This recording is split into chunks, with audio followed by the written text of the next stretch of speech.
kita, dia datang ke Solo, dia marah-marah ke Jokowi, lalu apa yang bisa saya lakukan? Kata Egy Sujana, Anda perintahkan Presiden, perintahkan Kapolri, perintahkan tindak pidana umum untuk SP3 saya. Lalu katanya Jokowi memanggil polisi dan perintahkan itu. Berarti benar kan? Kendali hukum di negara kita tidak lagi pada asas dan peraturan, mungkin juga tidak lagi terikat dengan KUHP dan Gua Baru, tapi dikendalikan oleh Solo.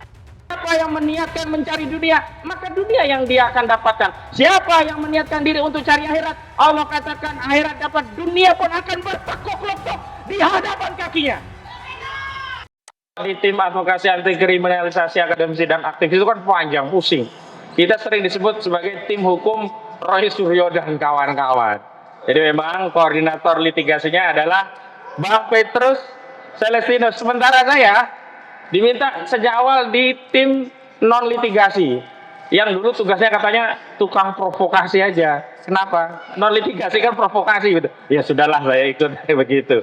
Jadi begitu, terima kasih. Dan sekedar info, selain untuk membahas KUHP dan deklarasi pernyataan bersama, agenda ini juga dalam rangka untuk mempersiapkan pengawalan terhadap saudara-saudara kita, aktivis-aktivis kita yang dikriminalisasi oleh rejim Joko Widodo, yang setelah membebaskan sebagian, kemudian klaster yang kedua berkasnya dilimpahkan kejaksaan, ternyata klaster yang satu yang tidak mendapatkan fasilitas dari Joko Widodo, yang tidak mau berdamai dengan kepalsuan Joko Widodo, yang tidak mau kompromi dengan kebohongan Joko Widodo, itu mendapatkan stick atau injakan, yakni apa? Berkasnya dilanjutkan dan akan ada pemanggilan sebagai tersangka di Polda Metro Jaya pada hari Kamis tanggal 22 Januari 2026. Yakni yang pertama atas nama pejuang kita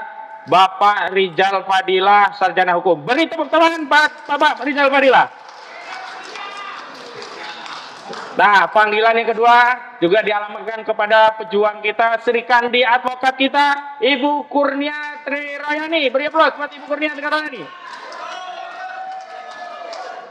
Dan yang ketiga tentu saja aktivis yang ya lekat oleh zaman, yang mewarisi sejarah aktivis dari pendahulunya dan melanjutkan perjuangan kepada generasi selanjutnya, yang hari ini juga mendapatkan ya injakan dari rejim Solo, ya, karena tidak mau berdamai dengan kepalsuan, kebohongan dan kezaliman. Siapa lagi? Dia adalah Bang Rizal Fadilah. Oh, sorry. Yang di benak saya adanya Bang Rizal terus. Sekali lagi buat Bang Rustam Effendi. Saya tentu saja kalau nge-host nggak ahli, karena itu di acara ini kita panggil ahlinya ahli core of the core, katanya Mbah Dul ya. Dan untuk itulah pada kesempatan ini dalam tema diskusi membedah KUHP dan KUHP baru, menentukan nasib Jokowi. Apakah nasib Jokowi seperti foto di atas, hidup tapi seperti mayat begitu, sudah tak berkuasa tetapi seolah-olah masih berkuasa. Kenapa? Ternyata sekarang orang-orang kalau mau dapat SP3 itu tidak ke polisi tapi cukup ke Solo. Terbukti ada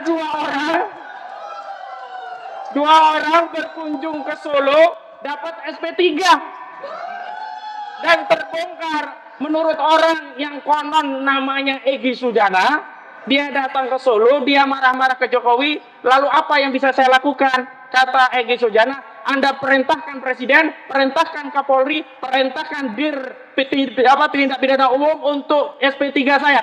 Lalu katanya Jokowi memanggil polisi dan perintahkan itu. Berarti benar kan?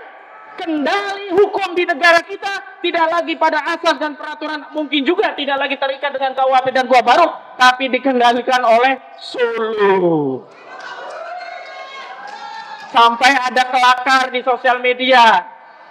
Kelakarnya begini, Donald Trump itu memberikan saran kepada Maduro agar dia datang ke Solo agar bisa mendapatkan SP3. Itu kelakarnya. Saking hebatnya Solo ini ya, sampai Donald Trump pun merekomendasikan Maduro untuk datang ke Solo. Tapi saya berkelakar pula. Kayaknya Maduro nggak mau ke Solo karena dia khawatir, takut dianggap pengkhianat oleh rakyatnya. Jadi sekali lagi, apapun yang terjadi, jangan pernah mendatangi Solo. Apapun alasannya, kalau Anda sudah datang ke Solo, berarti Anda sama saja melakukan deklarasi pengkhianatan kepada seluruh rakyat Indonesia. Dan statement ini sebenarnya sudah saya berikan ya dengan tegas saat di Polda Metro Jaya. Apa saat itu di Polda Metro Jaya sudah ada narasi untuk mendamaikan, memanfaatkan tim Komisi Reformasi Polri yang katanya akan melakukan mediasi oleh para pihak dan nanti akan ada penyelesaian restoratif justice. Sejak saat itu sudah saya katakan dengan tegas, siapapun yang berdamai dengan Jokowi berarti dia melakukan deklarasi pengkhianatan kepada rakyat. Ternyata kata-kata itu tidak lebih berharga ketimbang rayuan SP3. Ternyata ada orang yang lebih memilih SP3 ketimbang dianggap sebagai pengkhianat rakyat. Tapi ya sudahlah, hidup ini kan pilihan. Kita tidak pernah dipaksa untuk menjadi pejuang, dan kita juga tidak dipinta untuk memilih menjadi pecundang.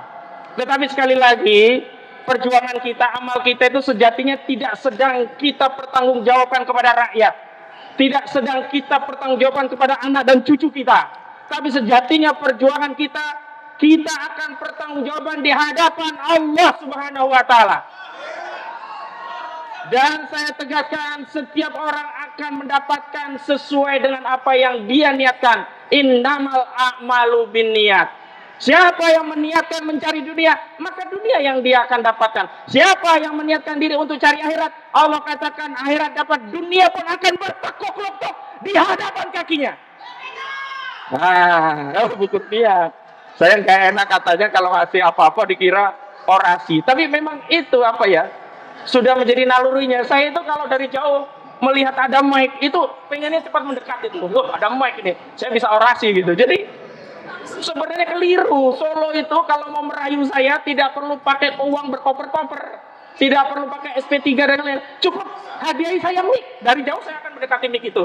Tapi saya katakan kepada orang Solo, hai Solo, kau telah berbuat zalim kepada rakyat Indonesia. Karena itu kami akan melakukan perlawanan dengan atau tanpa siapapun. Karena perlawanan ini bukan karena sosok orang. Kau bisa membuat sosok orang tertentu berubah haluan, tapi kau tidak akan bisa mengendalikan perjuangan, tidak akan pernah menghentikan langkah kaki perjuangan, dan akan tetap membara perjuangan melawan kebohongan, kezaliman geng Jokowi.